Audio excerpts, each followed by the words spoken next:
Welcome to another story where a friendship turns sour after a betrayal in the world of freelance software development leads to unexpected consequences. This all began a little under 6 to 9 months ago. I was freelancing as a software dev for about 3 to 4 months.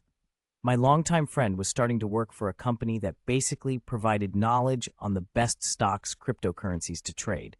They had an LLC, a license, a website, social media, and investors that were interested in the services. I was told by my friend that he wanted me to be director of IT, basically heading up the entire IT side of the company. I would code, evaluate others' code, debug, do threat mitigation, everything. I could even hire my own employees that would work under me and work on things I give them to do, things I had no time for due to the vast amounts of coding I was going to undertake, apparently. I asked what my salary/pay I could expect would be. They said, "You tell me what your hourly expectations would be, and I'll talk with my boss and see if we can agree on something." And so I waited. I waited until about 2 to 3 weeks later, not doing anything until I had something in writing.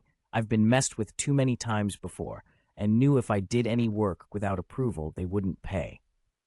Eventually, they said, "Okay, so we will pay you per project based on the necessity amount of time it takes to make even a mildly working application." I said, "Okay, then how much should I expect for this, a project we were currently working on?" And he said, "I can pay $200. And I agreed to it, because the project was fairly simple and wouldn't take me long. I finished the project, got paid, and then about 2 weeks later, I found out through a mutual friend, not even them, that they had left the company. The friend told me they left because there were too many complications with staff, blah, blah, blah. Nothing involving me, I thought. I find out a little later that seeing as they left, they wouldn't be able to pay me, as they already had a person in a different country that was coding for them. I basically cut my losses with that and continued being their friend. A few months later, they call me and absolutely ecstatic, telling me, "This is your big break. You'll be making exactly this much. You'll be the head of IT.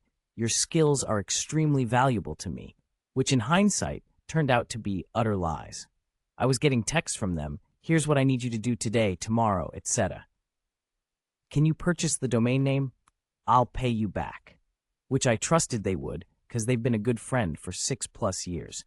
So I purchased the domain, set it all up, made email accounts for each of the staff. After all this, he texts me, "Can you hop on Discord for a quick sec?" And so I do. I get on a video call with them and another manager.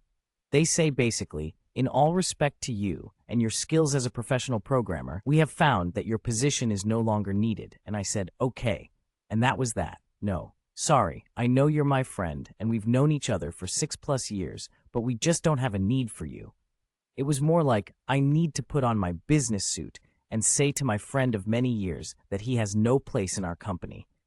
It was like a gunshot wound to the gut. After 6+ years of friendship, gaming together, laughing and chatting, they just basically didn't advocate for anything they said in our first call. So, here's the petty revenge part. After many weeks of fuming over being fired twice by my own friend, and realizing that you can't really trust friends you haven't spoken to in a while, I decided I would take drastic measures to let him know I mean business. They already had a different site for all business needs, like clients, contact info, etc., so I wasn't really ruining the main site. Basically, it's like this. Their site was umawebsite.com, and mine is emasite.com. So they were very similar, only one of the words was cut off. I took off all the emails I had created, all data on the site itself, deleting everything I had made. They really hadn't used the site, except to log in and check it worked, so there wasn't client data, emails sent, received, etc. I turned their site into a portfolio of my services, basically stating that, "You want a site like this? Contact me and we will set up an appointment." And eventually, I'll hopefully be setting up some marketing or something, making sure my site comes first in search results.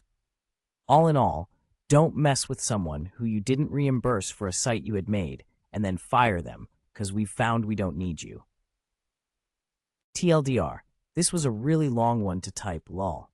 Basically, when hiring a developer, make sure you don't tell them to pay for the domain name, then fire them because you don't need them anymore.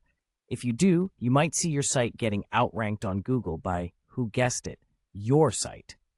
Also, if you do fire a developer, make sure to trademark the name before they do.